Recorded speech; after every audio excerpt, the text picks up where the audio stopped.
This is going to take a minute. Voters across Montana aren't waiting for permission to speak, and neither am I. We're telling the truth about our lives.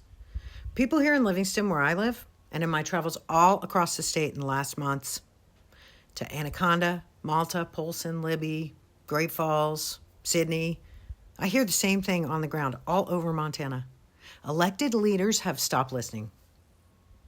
Washington works only for donors, lobbyists, special interests, not nurses, teachers, parents, farmers, or our veterans. And the disconnect, it's not just political, it's moral. You know, Montana deserves leadership rooted in lived experience and public service, not careerism. This is what I'm hearing. I've spent decades running businesses, managing newspapers, raising a family right here in Livingston, and building coalitions across the state. I understand sacrifice, deadlines, childcare, payroll, healthcare, and what happens when government fails to deliver on the basics. Here in Montana, Montanans pick up the slack.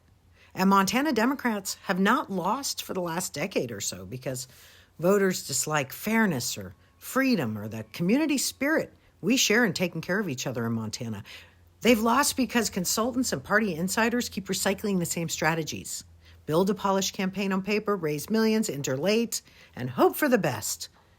In this scenario, too, it's awful. Rural voters like me, we're treated like a lost cause. Outreach is filtered through polling, fundraising memos, and people notice. People notice when you don't show up. Down in Colorado, they did something different, and I'll post a link to this in my comments. Organizers there, they committed early, like I have. They traveled the state like I do, and they listened with discipline and humility, which I truly try my best to do. The folks down there, they build trust before making asks. That's essential. They treated rural communities as essential, not symbolic.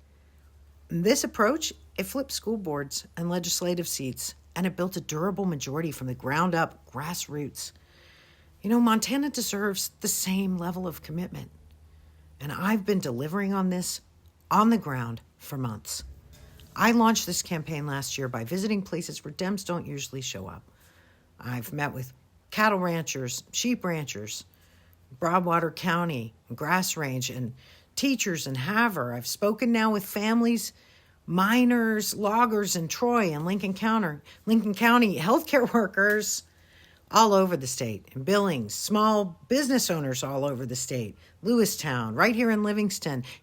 They want representation rooted in common sense and shared values. And this campaign reflects those conversations. My core message is I'm listening to Montana. I'm running to represent the people of Montana. I do the work.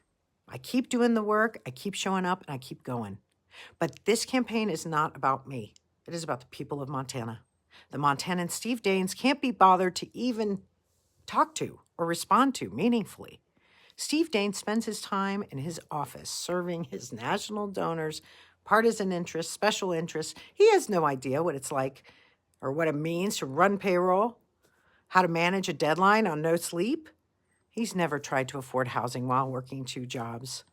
Like many Montanans, I have. Montanans work hard. They expect the same from their leaders.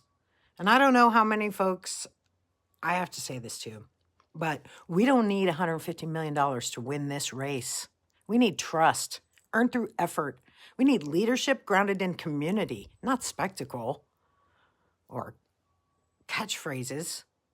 We need a campaign focused on clean water, working hospitals, functioning schools, and access to justice, not just slogans. This election is not about saviors. This election is about service. My commitment is simple. I'll fight for every community in this state.